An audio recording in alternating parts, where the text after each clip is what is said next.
সবাইকে স্বাগত জানাচ্ছি আমাদের আজকের আলোচনায়। স্ক্রিনে আপনারা দেখতে পাচ্ছেন একটি লাঠির মোট দৈর্ঘ্যের 40%-এর সাথে 45 মিটার যোগ করলে সম্পূর্ণ লাঠির দৈর্ঘ্য পাওয়া যায়। লাঠিটির দৈর্ঘ্য কত?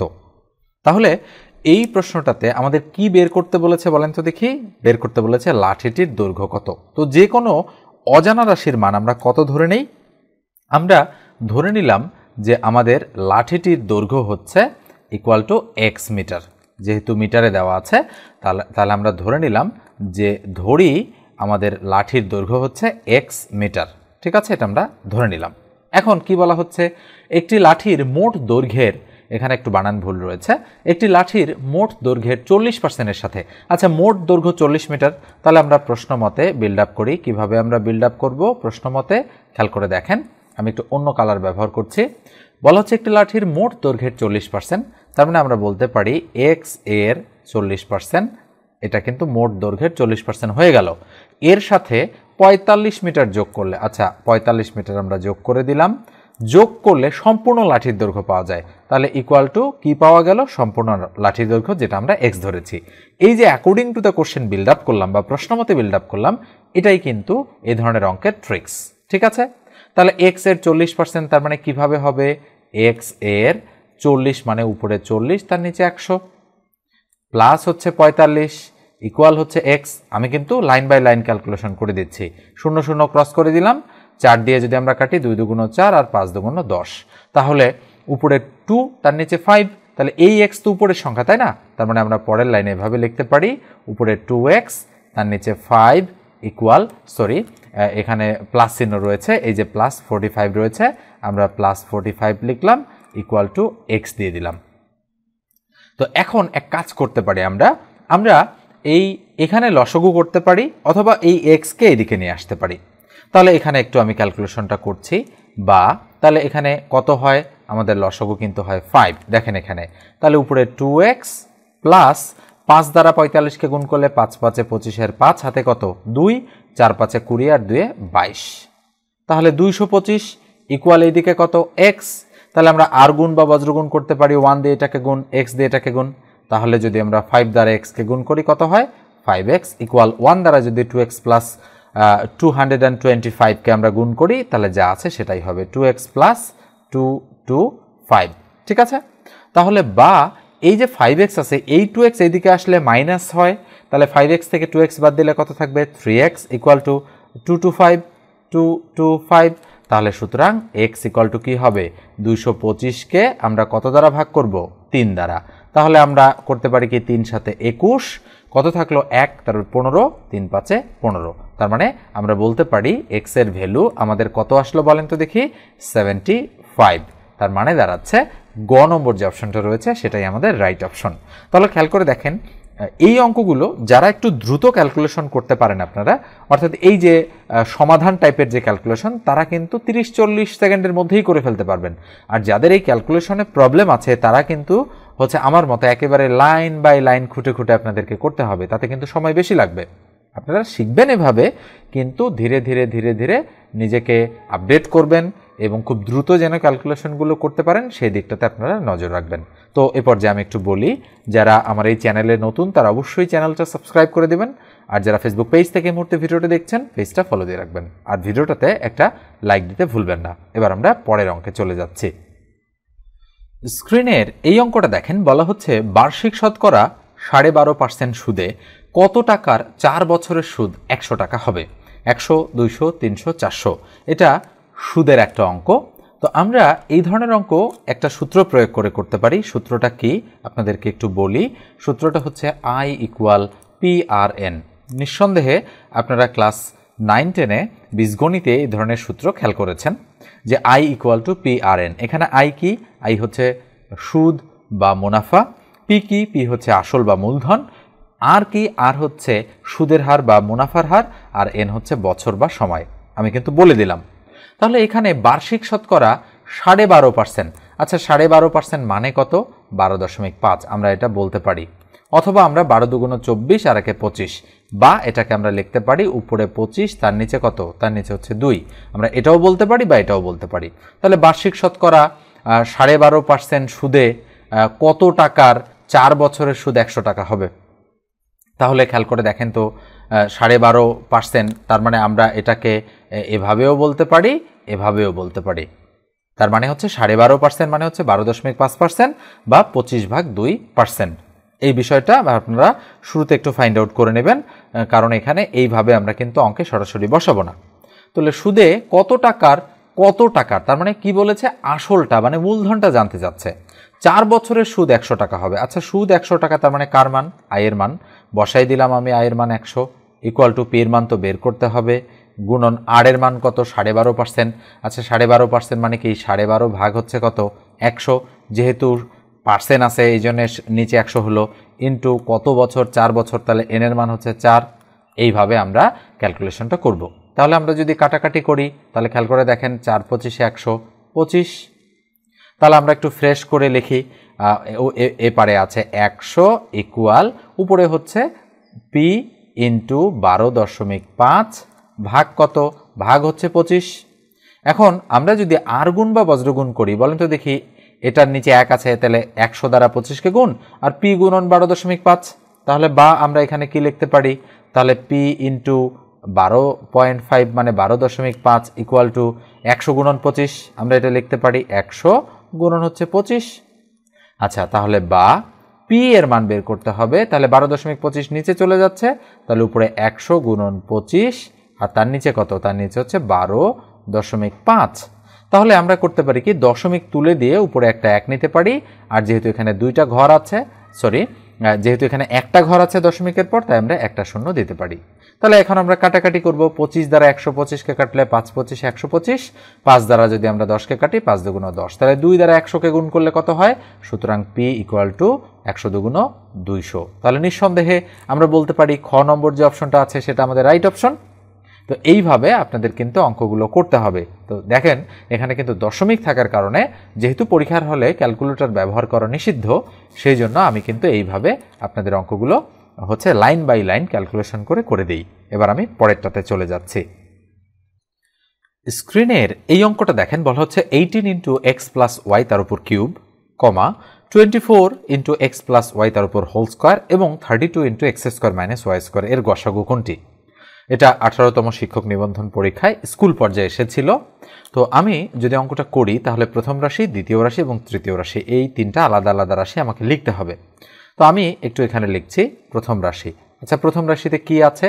আছে 18 ইন্টু এক্স প্লাস ওয়াই তার উপর কি আছে? কিউব। আমি এক কাজ করতে পারি, এখানে এক্স প্লাস ওয়াই কিউব মানে এক্স প্লাস ওয়াই কয়টা আছে বলেন তো? 3টা। আমি একটু এভাবে লিখতে পারি 18 into x plus y into x plus y into হচ্ছে এক্স প্লাস ওয়াই। যেহেতু 3টা আছে তাই আমি এভাবে লিখতে পারি। এটা গেল প্রথম রাশি। আমি মাঝখানে একটা দাগ দিয়ে দিলাম, দিয়ে এপাশে আমি করব দ্বিতীয় রাশি। আচ্ছা বলেন তো দ্বিতীয় রাশি কি দেওয়া আছে আমাদের? দ্বিতীয় রাশি আছে 24 into x plus y whole square. তাহলে এক্স প্লাস ওয়াই যেহেতু হোল স্কোয়ার আছে, তাহলে কয়টা এক্স প্লাস ওয়াই? 2টা। তাহলে আমরা লিখতে পারি 24 into x plus y into x plus y. তো মনে রাখবেন এইভাবে কিন্তু আপনাদের লিখতে হবে। এটা দ্বিতীয় রাশি। ফাইনালি আমাদের তৃতীয় রাশি রয়েছে। তৃতীয় রাশি আমরা লিখে কি লিখব? খেয়াল করে দেখেন 32 into x square minus y square. এখানে কিন্তু সূত্র পড়ছে a plus B into A minus b এর। তাহলে 32 ইন্টু এক্স প্লাস ওয়াই একটা ইন্টু এক্স মাইনাস ওয়াই একটা। ঠিক আছে, এই হচ্ছে আমাদের প্রথম রাশি, দ্বিতীয় রাশি, তৃতীয় রাশি। আমরা এবারে লিখব নির্ণেয় গসাগু। আমাদের কিন্তু গসাগু বের করতে বলেছে। খেয়াল করে দেখেন বলেছে গসাগু কোনটি, তাই না? এই যে দেখেন, তাহলে মনে রাখবেন আগে সংখ্যাগুলোর গসাগু বের করতে হয়। সংখ্যাগুলো কি কি আছে এখানে? 18 আছে, 24 আছে, 32 আছে। তো 18 24 32-এর গসাগু কত? তাহলে আমরা করব কি, আমরা ভাগ প্রক্রিয়ার সাহায্যে অঙ্কটা করার চেষ্টা করব। তাহলে ভাগ প্রক্রিয়াটা কি আমি একটু হচ্ছে এখানে করার চেষ্টা করি। তাহলে 18 দ্বারা 24কে ভাগ করব। তাহলে 18 ভাগ হচ্ছে 24 যদি আমরা ভাগ করি তাহলে 18 1 18 থাকে কত? 6। 6 দ্বারা যদি আমি 18কে ভাগ করি তাহলে 3 6 18 মিলে গেল। তাহলে কত থাকলো এখানে? এখানে থাকলো 6। এই 6 দ্বারা যদি আমি 32কে ভাগ করি, খেয়াল করে দেখেন যে 32 আছে, এভাবে করতে হয় গসাগু। তাহলে 32কে ভাগ করলে কত হয়? 5 6 30 তাহলে 5 6 30 কত থাকলো বলেন তো দেখি 2, তাহলে এই 2 দ্বারা 6কে ভাগ। নিশ্চয়ই আপনারা ইউক্লিডীয় মেথডে গসাগু করতে জানেন সংখ্যাগুলোর, তাহলে 3 দুগুণ 6 0। যদি করতে না পারেন গসাগু তাহলে গসাগু শিখে নেবেন কিন্তু আলাদা করে। তাহলে গসাগু কত আসলো 2, তাহলে আমরা বলতে পারি নির্ণেয় গসাগু সংখ্যাগুলোর গসাগু হচ্ছে 2, অর্থাৎ এই 18 24 এবং 32-এর মধ্যে কমন যে জিনিসটা আছে সেটা হচ্ছে 2। এবার আসেন আমরা কিভাবে করতে পারি। এবার x প্লাস ওয়াই এখানে আছে, x প্লাস ওয়াই এখানে আছে, x প্লাস ওয়াই এখানে আছে, মানে সবগুলোতেই আছে এমন জিনিস আমাদের শুধু গসাগুর সময় নিতে হবে। তাহলে আমরা x প্লাস ওয়াই নিলাম। এখন x প্লাস ওয়াই এখানে আছে কিন্তু এখানে আর নেই, তাই নেওয়া যাবে না। x প্লাস ওয়াই এখানে আছে, এখানে আর নেই, এখানেও আর নেই, তাই নেওয়া যাবে না। এখন দেখতে পাচ্ছেন x মাইনাস ওয়াই এখানে আছে কিন্তু এটা এবং এটাতে কোনোটাতেই নেই, অর্থাৎ তিনটাতেই আছে এমন জিনিসই কেবল আমাদেরকে নিতে হবে। তাহলে আমরা বলতে পারি 2 ইন্টু এক্স প্লাস ওয়াই, এটাই হচ্ছে আমাদের আনসার। তাহলে খেয়াল করে দেখেন আমাদের কিন্তু ক নম্বর যে অপশনটা রয়েছে 2 ইন্টু এক্স প্লাস ওয়াই, সেই অপশনটাই আমাদের কিন্তু রাইট। তো এইভাবে গসাগুর অঙ্কগুলো কিন্তু আপনাদেরকে করতে হবে, আদারওয়াইজ আপনারা যদি মুখে মুখে বের করার চেষ্টা করেন তাহলে কিন্তু হবে না। যারা একেবারেই অনেক বেশি দক্ষ তারাই কেবল মুখে মুখে এ ধরনের গসাগু আপনারা বের করতে পারবেন। তো এই পর্যায়ে আমি একটু বলি, যারা চ্যানেলে নতুন তারা অবশ্যই চ্যানেলটি সাবস্ক্রাইব করবেন, আর যারা ফেসবুক পেজ থেকে দেখছেন এই মুহূর্তে ভিডিওটা, পেজটা ফলো দিয়ে রাখবেন, আর অবশ্যই আপনারা ভিডিওটাতে একটা লাইক দিয়ে দেবেন, কেননা লাইক দিলে ভিডিওগুলো অনেকের মাঝেই ছড়িয়ে যায়। ঠিক আছে, এরপর আমরা পরেরটাতে চলে যাই।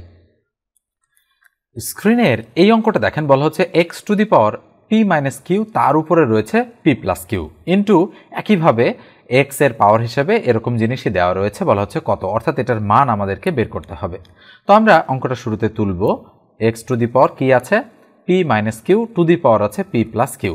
তাহলে আমরা জানি পাওয়ার পর গুণ হয়, যেহেতু পাওয়ার পর গুণ হয় সেক্ষেত্রে আমরা করব কি এইটা আর এটা গুণ করে দেবো। আচ্ছা বলেন তো দেখি a plus B into A minus B এই আদলে রয়েছে, তাহলে A square minus B square করতে পারি। আপনারা একটা সূত্র নিশ্চয়ই জানেন যে A square minus B square equal to A plus B into কিন্তু এ মাইনাস বি, এটা নিশ্চয়ই জানেন। তো কি দেওয়া রয়েছে খেয়াল করে দেখেন, এই যে পি প্লাস কিউ আর এই যে P minus Q R P plus Q, তাহলে এ প্লাস বি ইন্টু এ মাইনাস বি, তাহলে A square minus B square এ দলে সাজানো যায়। তাহলে এ বলতে এখানে পি আর বি বলতে এখানে কিউ, তাহলে আমরা লিখতে পারি p square minus q square. নিঃসন্দেহে বুঝতে পেরেছেন। এবার এই ইন্টু চিহ্নটা দিলাম, দেওয়ার পরে এই এক্স আমরা লিখে দিলাম। দেওয়ার পরে একইভাবে Q square minus r square হবে, তাহলে কিউ স্কোয়ার মাইনাস হচ্ছে আর স্কোয়ার ইন্টু এটা এক্স এক্স লিখলাম, একইভাবে আর স্কোয়ার মাইনাস পি স্কোয়ার হবে, তাহলে আর স্কোয়ার মাইনাস হচ্ছে পি স্কোয়ার। তাহলে ইকুয়াল আমরা এবার এক্স এক্স এক্স, যেহেতু বেজ মিল আছে একটা এক্স নিতে পারি, আর পাওয়ারগুলো সব আমরা যোগ আকারে লিখব, কেননা গুণ থাকলে যোগ হয় সূচক এবং লগের নিয়মে। তাহলে p square minus q square plus, এই যে প্লাস দিলাম গুণ থাকার কারণে মাঝখানে, q square minus r square, তাহলে q square minus r square plus এবার এটা r square minus p square, এটা আমরা দিয়ে দিলাম। এবার আমরা একটু খেয়াল করব যে আমাদের কাটাকাটি যায় কিনা। তো আমরা দেখতে পাচ্ছি যে p square plus p square minus কাটাকাটি যায়, q square minus q square plus কাটাকাটি, r square minus r square plus কাটাকাটি যায়। যেহেতু কাটাকাটি যায় সবগুলোই, তাহলে উপরে কি থাকে x two the power zero, zero মানে কিছুই নেই। তাহলে আমরা জানি সূচকের নিয়মে যে কোনো সংখ্যার পাওয়ার যদি জিরো হয় তার মান কত হয় বলেন তো দেখি 1। তাহলে নিঃসন্দেহে আমাদের এই অঙ্কটার সঠিক উত্তর হচ্ছে ঘ। তো এবার আমরা পরের অঙ্কে চলে যাচ্ছি। স্ক্রিনের এই অঙ্কটা দেখতে পাচ্ছেন, এটা 18তম শিক্ষক নিবন্ধন পরীক্ষা স্কুল 2 এর একটা প্রশ্ন, খুবই সুন্দর একটা প্রশ্ন। এটা বলা হচ্ছে পিতার বর্তমান বয়স পুত্রের বয়সের 3 গুণ, 5 বছর পূর্বে পিতার বয়স পুত্রের বয়সের 4 গুণ ছিল, পিতা ও পুত্রের বর্তমান বয়স কত? তো খেয়াল করে দেখেন, আমরা যদি ধরি মানে পিতার বয়স এবং পুত্রের বয়স হিসেবে ধরি, তাহলে আমরা প্রথম লাইনটা থেকে একটু ধরতে পারি। বলা হচ্ছে পিতার বর্তমান বয়স পুত্রের বয়সের 3 গুণ। তাহলে বলেন তো দেখি, আমরা যদি পুত্রকে এক্স ধরি, তাহলে আমরা এখানে লিখব যে ধরি আমাদের পুত্রের বয়স হচ্ছে এক্স, তাহলে বলেন তো দেখি পিতার বয়স কত হয়? তাহলে পিতার বয়স 3x। কেন? তার কারণ হচ্ছে পিতার বর্তমান বয়স পুত্রের বয়সের 3 গুণ, এই যে আমরা ধরে ফেললাম। এবার বলা হচ্ছে 5 বছর পূর্বে। আচ্ছা 5 বছর পূর্বের ঘটনা কি? পুত্র থেকেও 5 মাইনাস, পিতা থেকেও 5 মাইনাস। পুত্রের বয়সের 4 গুণ ছিল কার বয়স? পিতার বয়স। তাহলে এটা হলো 5 বছর পূর্বের ঘটনা। তাহলে এবার আমরা প্রশ্ন মতে বিল্ড আপ করবো। আমরা লিখছি প্রশ্ন মতে কি হবে বলেন তো দেখি। প্রশ্ন মতে হবে 5 বছর পূর্বে, তার মানে 5 বছর পূর্বের ঘটনা মানে x থেকে 5 মাইনাস এবং 3x থেকেও 5 মাইনাস, এটা হচ্ছে 5 বছর পূর্বে। তাহলে 5 বছর পূর্বে আসলাম। পিতার বয়স, তার মানে কোনটা পিতার বয়স? এটা পিতার বয়স। পুত্রের বয়সের 4 গুণ, আচ্ছা পুত্রকে 4 দ্বারা গুণ করলে এর সমান হবে কার বয়স? পিতার বয়স। এই যে পুত্রের বয়সের 4 গুণ, তার মানে পুত্রের বয়স তো x মাইনাস 5, যেহেতু 5 বছর পূর্বের ঘটনা, তাহলে এইটাকে 4 দ্বারা গুণ, তাহলে এখান থেকে x এর মান আমরা বের করতে পারি। তাহলে 4x মাইনাস হচ্ছে 20 ইকুয়াল হচ্ছে 3x মাইনাস হচ্ছে 5। তাহলে বলেন তো দেখি, বা এই 3x এইদিকে আসলে মাইনাস হবে, তাহলে 4x থেকে 3x মাইনাস করলে থাকে x ইকুয়াল এই মাইনাস 5 এইদিকে থাকবে, এই মাইনাস 20 এইদিকে আসলে কত হবে? প্লাস 20, তার মানে হবে 15। প্লাস মাইনাসটা আপনারা করে নেবেন, তাহলে আমরা বলতে পারি সুতরাং x ইকুয়াল টু 15। আচ্ছা বলেন তো দেখি, তাহলে পুত্রের বয়স আমরা কত পাচ্ছি? 15। আর পিতার বয়স আমরা কত পাচ্ছি? 15 ইন্টু 3, তাহলে 3 15 কত? 45। তাহলে নিঃসন্দেহে আমরা বলতে পারি পিতা হচ্ছে 45, পুত্র হচ্ছে 15। তাহলে পিতা 45, পুত্র 15, তার মানে গ নম্বর অপশনটা এক্ষেত্রে আমাদের কিন্তু রাইট অপশন। তো এরপর যে আমি একটু বলি, যারা অনলাইনে আমার কাছে গণিত একেবারে জিরো থেকে শুরু করতে চান, একেবারে ধরে ধরে 100 দিনের একটা কোর্স, এর কোর্স ফি মাত্র 510 টাকা এবং মোটামুটি চ্যাপ্টার ওয়াইজ 1000-এর মতো অঙ্ক আমরা করিয়ে থাকি এবং পিডিএফ শিট আকারে চ্যাপ্টার ওয়াইজ আমরা আপনাদেরকে দিয়ে থাকি।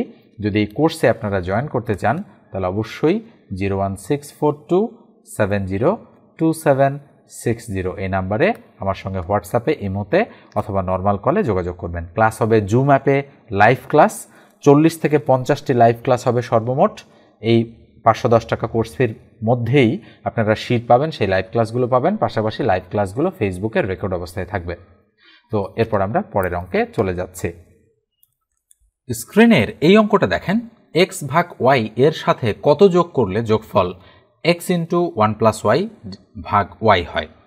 তো এই অঙ্কটা করতে হবে কি আমাদের, খুবই সহজ অঙ্ক, এটা জাস্ট থটটা ধরতে হবে। এইটা থেকে এটা মাইনাস করে দিলেই আমাদের অ্যান্সারটা চলে আসবে।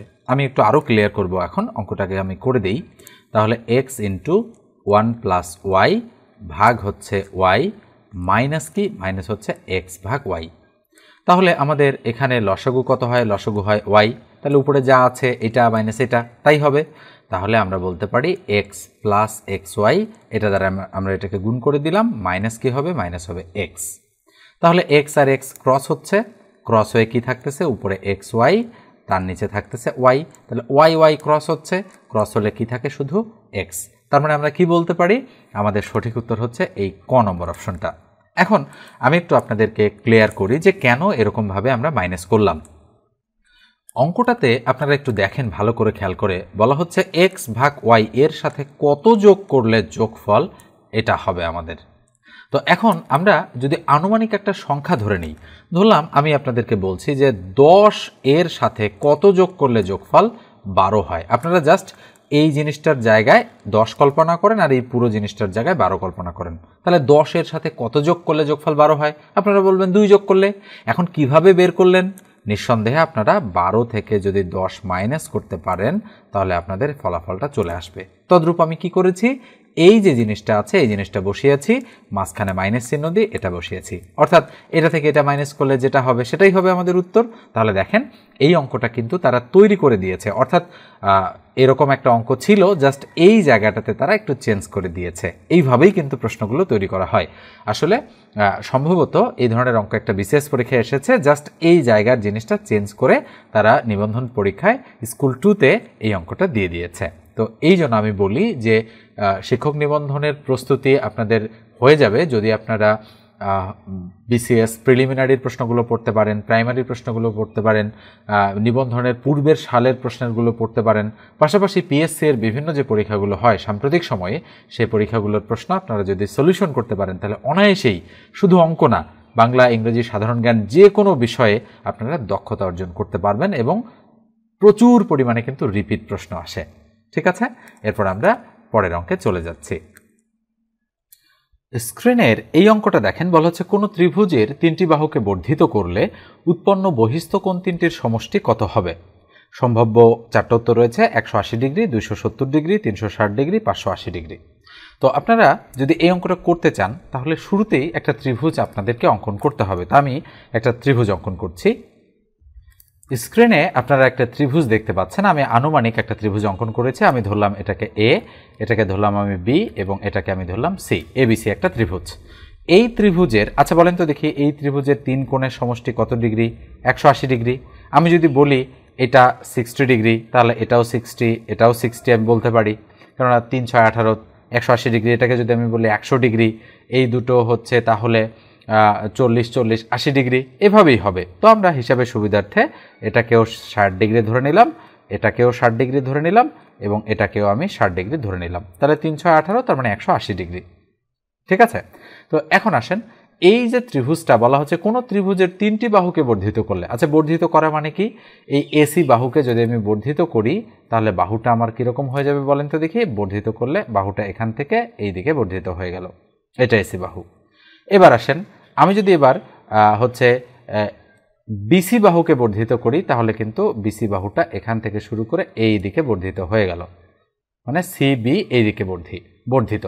তাহলে এই বাহুটা বর্ধিত হয়ে গেল। এবার আমি এবি বাহুটাকে যদি বর্ধিত করি তাহলে আমি কিন্তু এখান থেকে শুরু করে এটাকে এই দিকে বর্ধিত করতে পারি। ঠিক আছে, আমি বর্ধিত করে দিলাম। এখন আসেন, এখন আমরা যে কোণ উৎপন্ন করছি, যে বলা হচ্ছে কি বর্ধিত করলে উৎপন্ন বহিস্থ কোণ 3টির সমষ্টি কত। আচ্ছা তাহলে বহিস্থ কোণ কোনগুলো দেখেন, এই 60 কিন্তু অন্তস্থ, তাহলে এই দিক থেকে এইটুকু কোণ, আবার এই 60 কিন্তু অন্তস্থ, এই দিক থেকে এটা বহিস্থ, আবার এই 60 হচ্ছে অন্তস্থ, এইটা হচ্ছে বহিস্থ। অন্তস্থ মানে কি ভিতরে যেটা, মানে এই ত্রিভুজটার ভিতরে যেটা। এখন এই ত্রিভুজের বাইরে, অর্থাৎ আমি এইটা কোণের মান, এটা কোণের মান এবং এটা কোণের মান যদি বের করতে পারি তাহলে 3টা যোগ করলে যেটা হবে সেটাই অ্যান্সার। আচ্ছা বলেন তো, আমরা জানি এক সরল কোণ মানে কত ডিগ্রি? নিঃসন্দেহে আমরা জানি এক সরল কোণ মানে হচ্ছে 180 ডিগ্রি। তাহলে এই প্রত্যেকটা লাইন একটা সরল কোণ তৈরি করছে। এই যে এই লাইনটা একটা সরল কোণ তৈরি করছে, তাহলে এটা যদি 60 ডিগ্রি হয় এটা 120 ডিগ্রি, এটা যদি 60 ডিগ্রি হয় এটাও 120 ডিগ্রি, একইভাবে এটাও 120 ডিগ্রি। তাহলে 120 120 120 যদি আমরা যোগ করি 3 12 36, তার মানে সমষ্টি হচ্ছে 360 ডিগ্রি। আদতে এই অঙ্কটার অ্যান্সার অনেকেই মুখস্থ রাখে যে বহিস্থ কোণ 3টির সমষ্টি হচ্ছে, যদি চায় তাহলে কত ডিগ্রি হবে? আমাদের সঠিক উত্তর হচ্ছে 360 ডিগ্রি। এইভাবেই মুখে মুখেই অনেকে অ্যান্সারগুলো বের করে দেয়। কিন্তু আমি এখানে আপনাদেরকে অঙ্ক করে হচ্ছে বের করে দিলাম যে কিভাবে স্পেসিফিকভাবে বুঝে বুঝে এই ধরনের অঙ্ক করতে হয়। তো ভিডিওটা এই পর্যন্ত রাখছি, দেখা হবে পরের ক্লাসে। সে পর্যন্ত ভালো থাকবেন, সুস্থ থাকবেন। আর হচ্ছে ভিডিওটাতে অবশ্যই আপনারা লাইক দিয়ে দেবেন আর কমেন্ট করে জানাবেন যে ভিডিওগুলো আপনাদের কেমন লাগছে।